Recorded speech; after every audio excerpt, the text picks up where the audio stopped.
todos pagamos impostos, mas garanto-te que não fazes ideia de todos os impostos que pagas. E então hoje vou falar dos impostos mais comuns que pagamos, porque é que os pagamos e para que é que eles servem. No final do vídeo vou ainda dar-te uma dica para te ajudar a lidar com esta questão toda dos impostos. Vou-te mostrar algo que gostava que me tivessem mostrado quando comecei a trabalhar. Eu sei que impostos não é de todo o assunto mais sexy do mundo e este vídeo não é para ser otimizado para chegar a centenas de milhares de pessoas, mas acho que é importante para ti veres pelo menos uma vez este vídeo, porque senão estás a pagar e nem sabes o quê. Costuma-se dizer que há duas coisas que a gente não consegue fugir, que é a morte e os impostos, mas com este vídeo eu quero pelo menos que tu ganhes alguma ideia dos impostos que pagas, até talvez para fazeres alguma otimização e poupares algum dinheiro. Mas então, em primeiro lugar, porquê é que existem impostos? E a resposta simples é porque o governo precisa de ser financiado.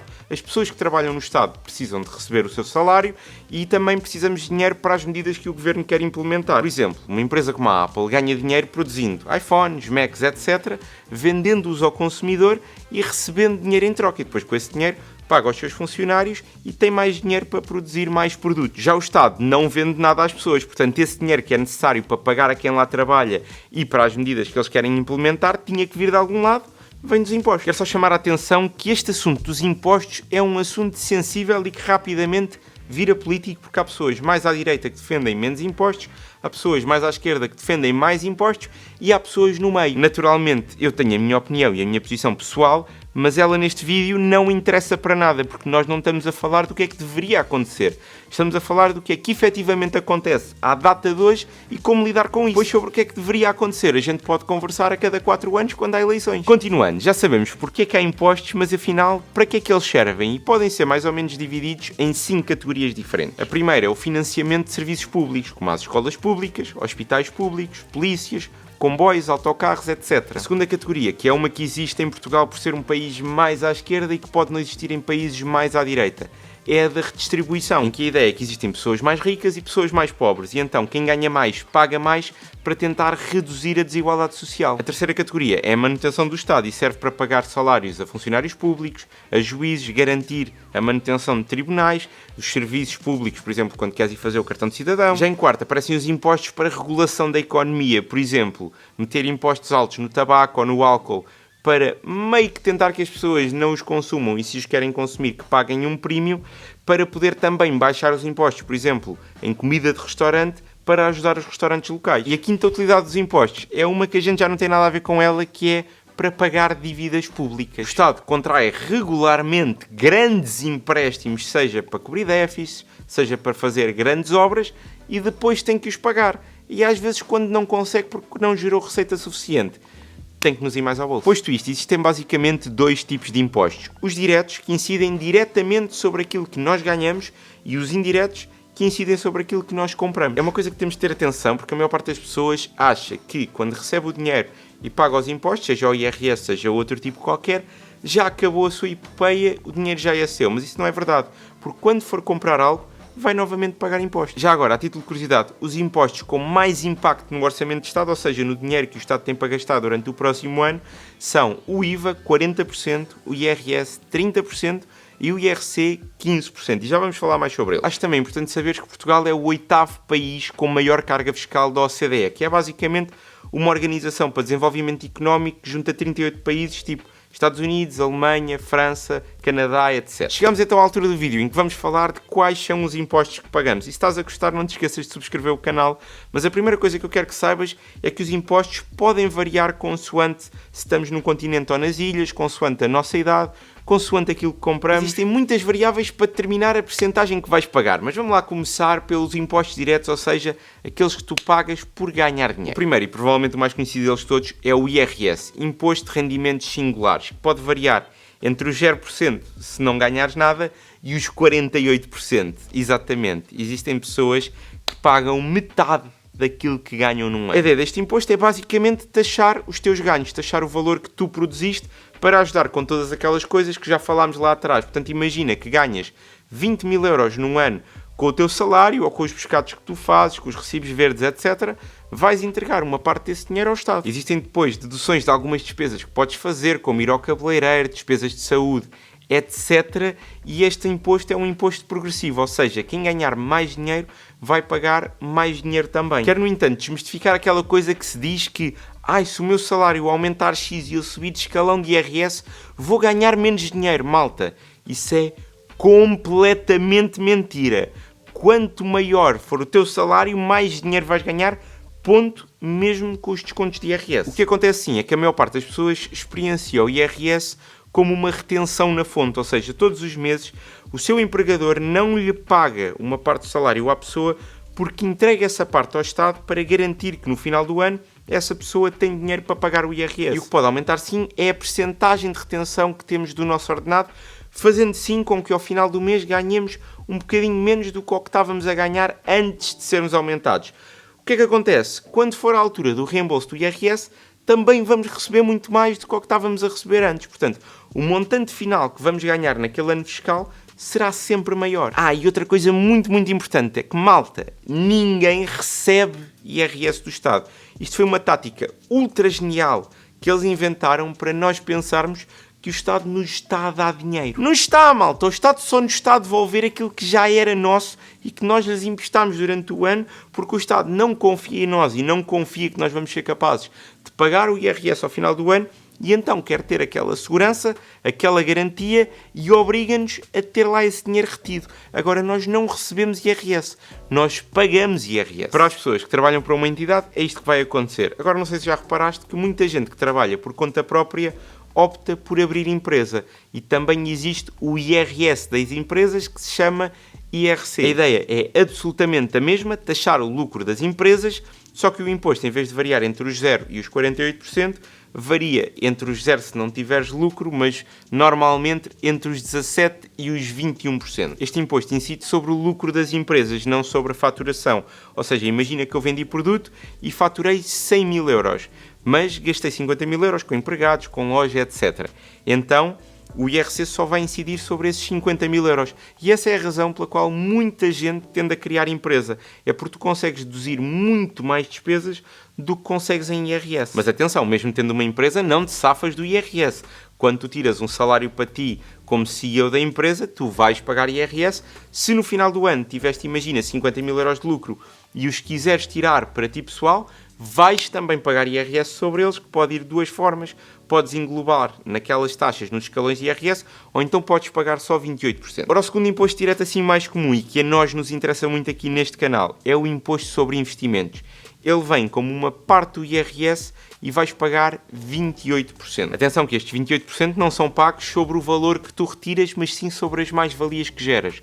Ou seja, imagina que compraste uma ação por 100 euros e depois vendeste-a por 200. As mais-valias que tu geraste foram 100 euros, foi o teu lucro. E é sobre esse dinheiro que tu vais pagar os tais 28%, não sobre os 200 que acabaste por tirar, porque os primeiros 100 que lá tinhas posto, tu já pagaste impostos sobre eles. E atenção que estes 28% são num período de anos, depois se tiveres a ação durante mais tempo, já vais pagar gradualmente um bocadinho menos. Isto vale para ações, ETFs, dividendos de empresas, vale também para mais-valias de casa. Imagina que compras uma casa, depois vendes mais caro. Esse valor vais ter que pagar os 28% sobre ele, exceto se adquiris outra propriedade no espaço de 2 anos, não sei bem se está sempre a mudar. E vale também para criptomoedas se gerares mais-valias no período de 1 ano. Ou seja, imagina que compras Bitcoin hoje, se venderes no próximo ano e tiveres algum lucro, vais pagar 28% sobre esse lucro. Se venderes daqui a 400 dias, aí vais pagar 0%. Ui, agora até ficaste assim, como assim não há imposto?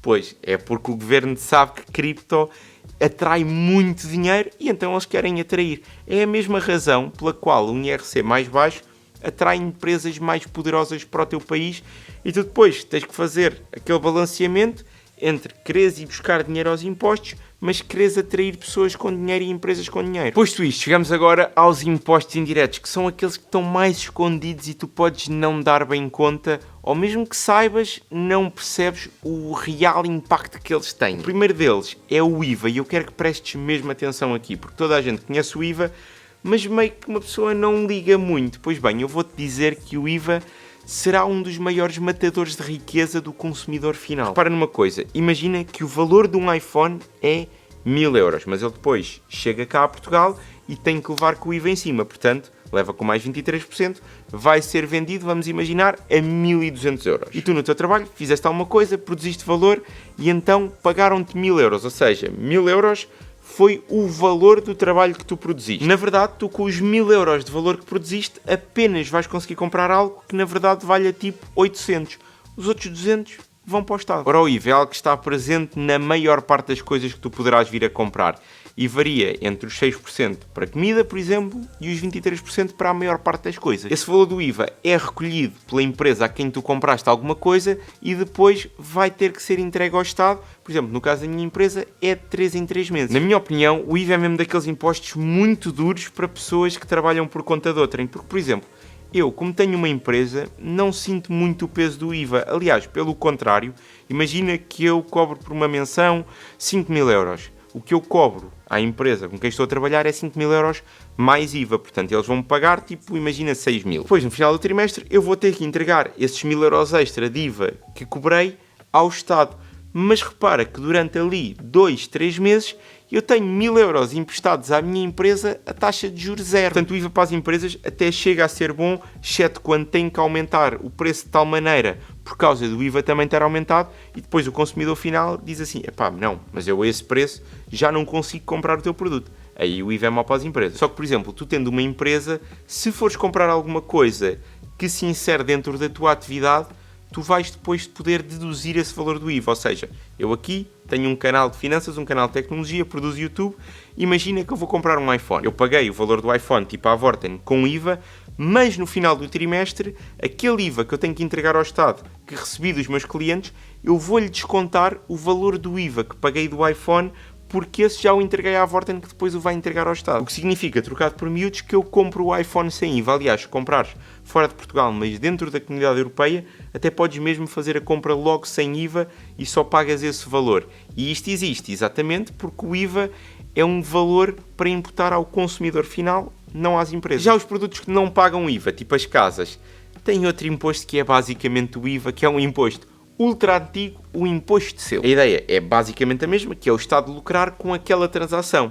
E este imposto de selo aplica-se, por exemplo, a contratos de empréstimos bancários, a títulos de dívidas, a compra e venda de imóveis, a doação de imóveis. Basicamente, sempre que adquires alguma coisa que não tem lá IVA, o imposto de selo vai-te bater à porta. Continuando, uma das coisas em que tu pagas impostos à séria é quando compras um carro. E aqui existem dois impostos que pagas. O primeiro é o ISV, Imposto sobre Veículos. E aqui tu pagas quando geras uma matrícula, ou seja, quando compras um carro, o Estado também quer um bocado dessa tarde e, portanto, vais pagar um imposto. Além disto, tens também o IUC, Imposto Único de Circulação, que é um que vais pagar anualmente por o teu carro andar nas estradas.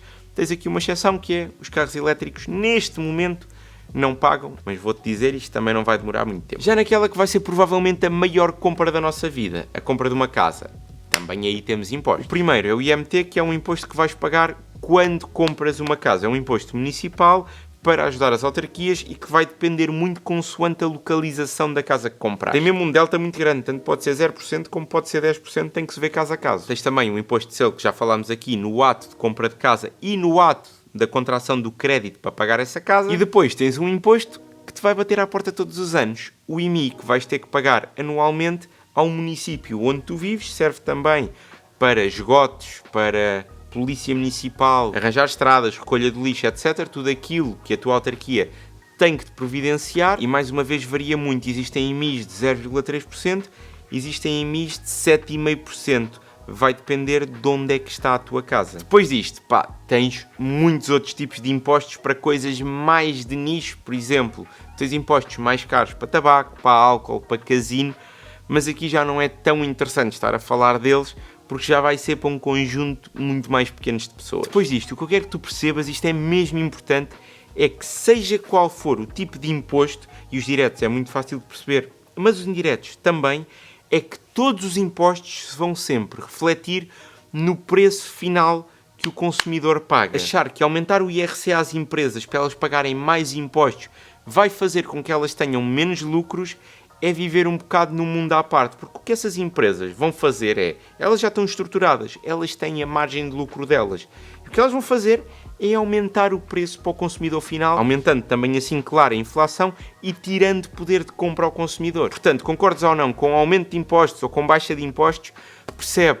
que os impostos serão sempre pagos por nós, consumidor final. Dito isto, existe aqui mais um imposto que não é bem um imposto, mas que temos que falar sobre ele, que é a segurança social. Pois é, tanto nas pessoas como nas empresas, uma parte substancial dos impostos que são pagos anualmente. De uma forma muito resumida, o dinheiro que está na segurança social serve para ajudar as pessoas no caso delas ficarem doentes quando estão a trabalhar, serem pais, irem para o desemprego ou, por exemplo, quando se reformam, receberem uma pensão.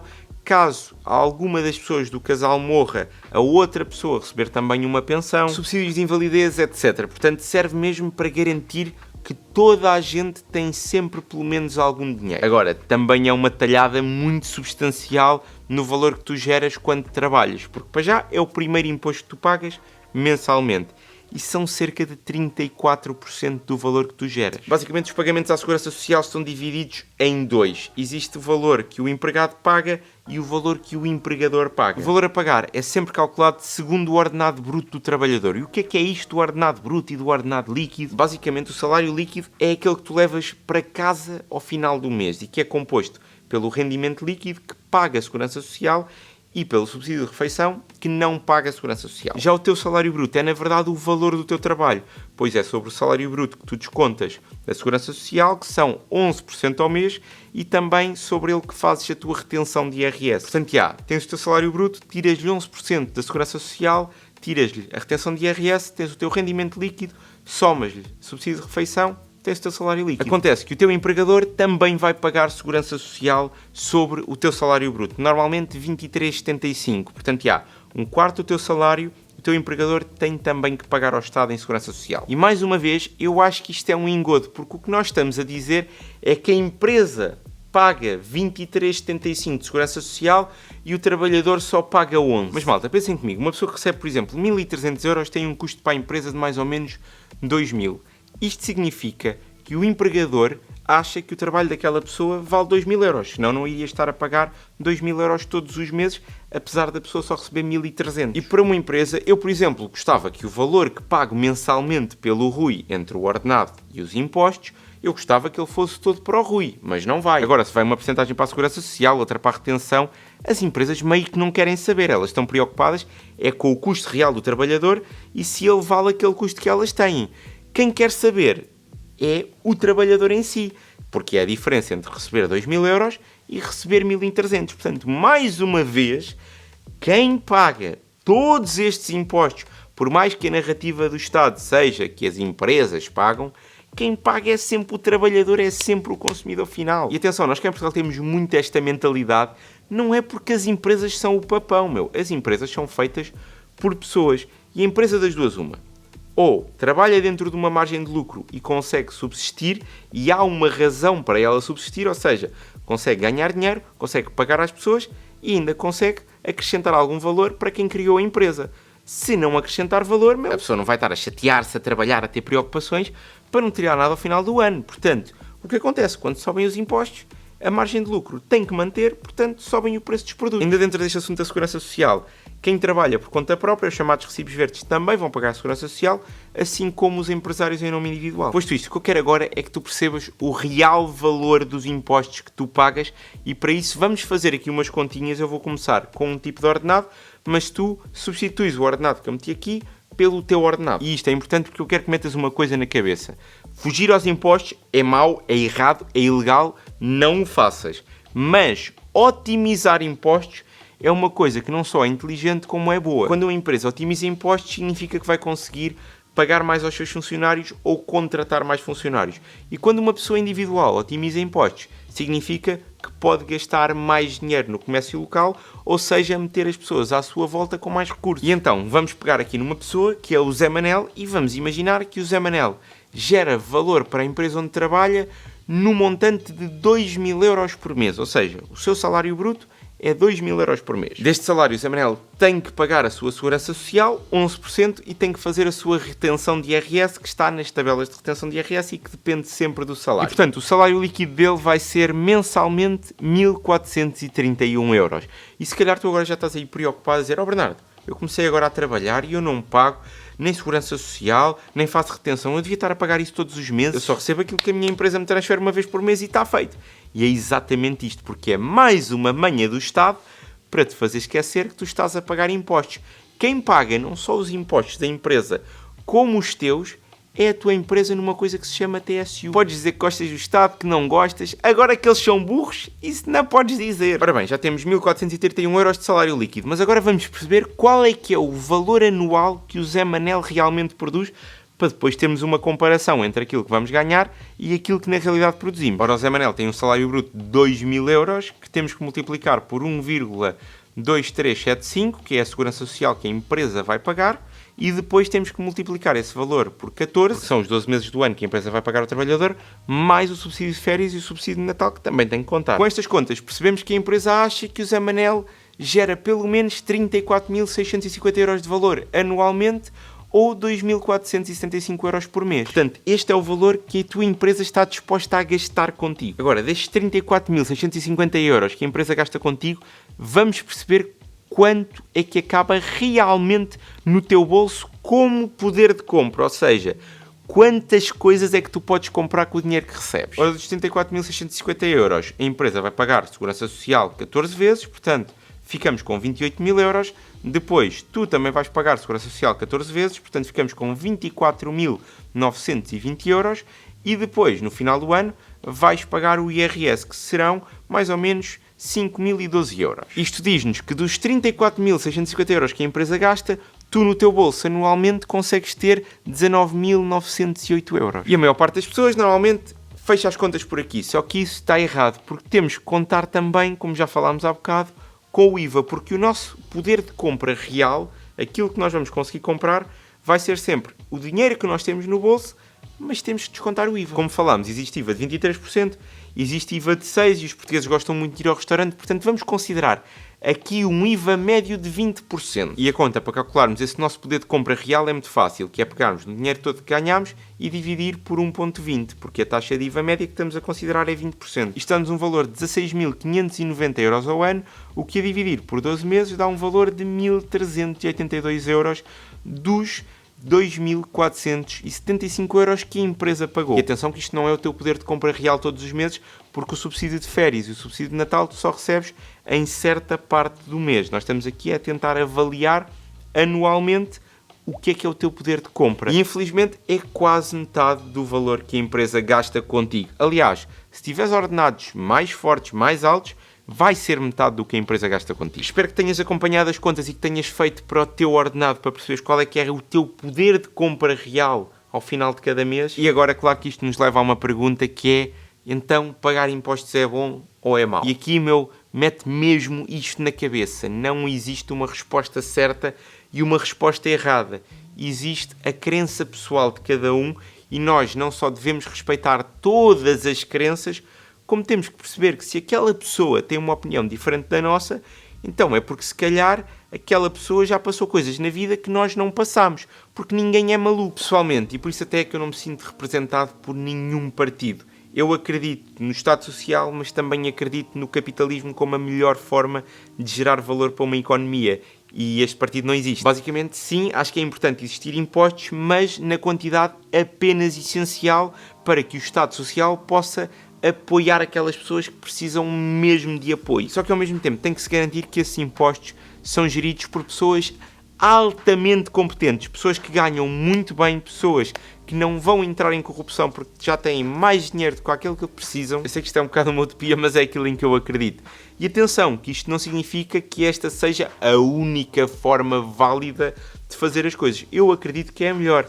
Mas, por exemplo, se tu reparares, o sistema do comunismo para uma comunidade muito pequena, nomeadamente uma família, funciona bem. Tipo, tu ganhas mais que a tua mulher, mas vocês repartem o dinheiro de forma igual e está tudo certo. Portanto, se calhar até mais do que as políticas propriamente ditas, interessarão ainda mais os gestores. Mas atenção, eu não quero passar a ideia errada, eu não quero aqui gerar confusões. Epá, eu não acho que o comunismo seja uma cena fixe para o Estado, ok? Só para deixar aqui isto claro. Mas bem, uma coisa é certa, vais pagar impostos até morrer. Aliás, fun fact, no ano em que tu morreres, ainda vais pagar IRS.